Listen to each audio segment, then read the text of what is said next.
How many households have you known that are ruled by a dominant and violent But mother? certainly you would agree there's more than one kind of violence. Look at your friend here to see who has had more influence on his childhood. Laszlo, my mother was absent a good deal of my childhood. Doctor, we're not talking about the gilded upbringing of a handsome but indolent member of the leisure class. There is nothing in the literature to suggest the involvement of a woman. Not in Breuer, not in Freud. Why do you resist so strongly the notion of a woman's active involvement? Because had a woman been dominant in his life at any point, we wouldn't even be here. These crimes would never have happened. It's been a long time in getting this book to the screen, either big or small. Why this adaptation is so great and so strong, and you guys have done an amazing job on it. What was the process of making it work as a television series, you think, that made it work so well?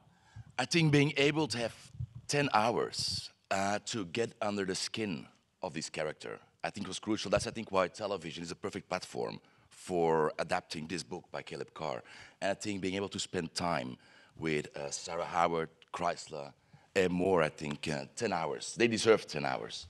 I think we stayed very faithful or truthful to the book, but of course, it's an adaptation, so I think spending more time with the characters. Because the book is told from Moore's point of view, which didn't allow private time with Sarah, didn't allow private time with Chrysler. So I think what the series did was allowing the audience to spend more time with these amazing characters. For you as an actor, how did you identify with this character, and what did you want to bring to her to kind of bring her to life on the small screen?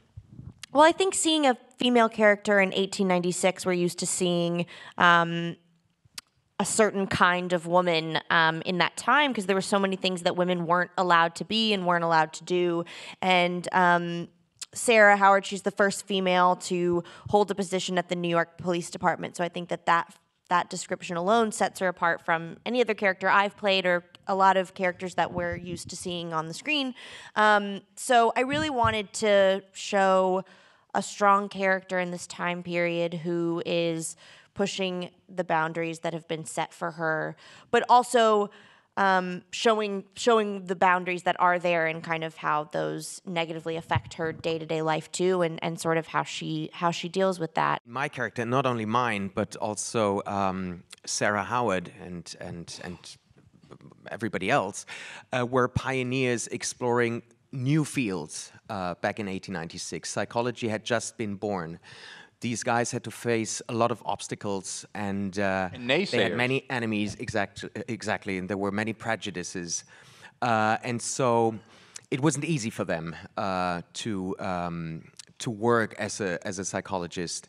And they were constantly, involved with traumas and the most horrible events. And back in the days, these guys didn't have, the psychologists back then, didn't do introspective psychology, meaning they didn't see a shrink themselves, what shrinks do nowadays. And so what was interesting about my character was that he's so good in analyzing everyone around him.